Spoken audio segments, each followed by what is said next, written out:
Houkhibana houkhrabasu lamdam asida tangdu leitaba puraknaba amadi amatta oibagi wakhallon shagatnaba pumnamakna hotminnaba mathou haina Chief Minister N Biren phongdokkhre wafam ase ngasi Manipur Secretariat South Block ke Man Conference Hall da state ki thakta pangthokpa sadvavna diwas ki thoramda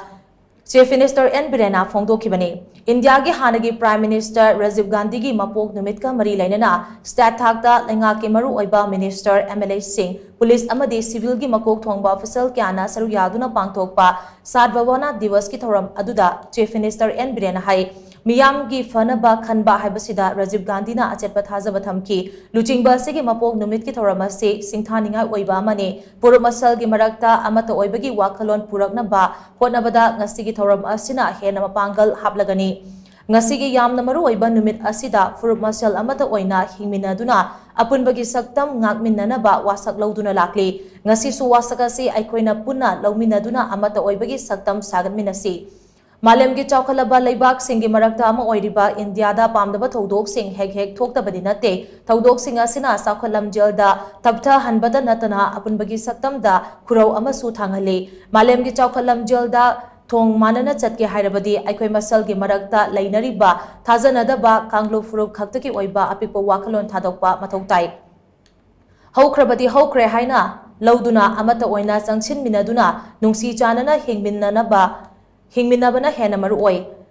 laingakta miyamna positive oiba pautak piba changi hojik thokliba irang asida miyamgi oiba tongan wakhallon leigani adubu aikoina ihana hana pangthokadaba thabakti lamdam asida tangdu leitaba hanjilaknaba honabani maram aduna lamdam asida tangdu leitaba hanjilaknaba pumnamakna honaminasi irang asina maram oiraga tha ahum hena mangkiba adu aikoina punna honaminaduna amatta oiba yaifaba lamdam ama oihanaba honasi purumasal ge marakta nungairoidaba wafam phongdokpa thadoksi haina Chief Minister makha taki Houkhibana the soikiba nadana lankiba haina adum nahona nisina galibasi su hatte houkhra botu houkhre na lawr kana anuba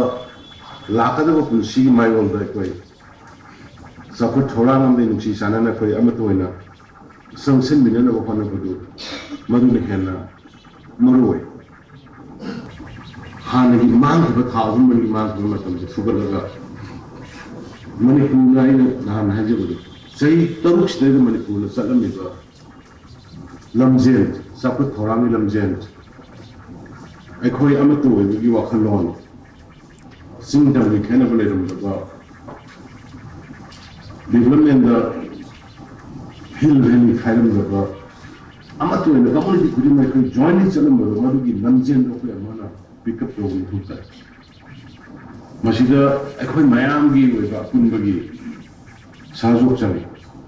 akhoi mayam gi oiba punbagi trust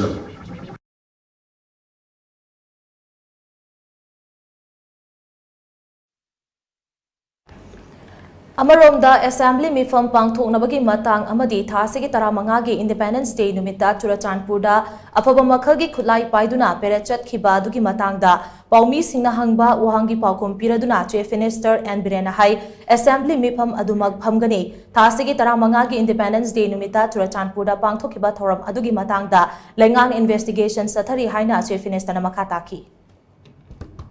Just government is investigating how it was happened, but you know that was not a part of the Independence Day parade. They were doing separately, but we are investigating it. Ngasigi thoram aduda Chief Minister N Biren luchingduna kanglu furup khaidana amata oina hingminanaba sadvavna diwas ki wasak lominaki thoram aduda Chief Minister N Biren amadi Mahut Minister Chana mathang sena Chief Guest amadi President oina saryaki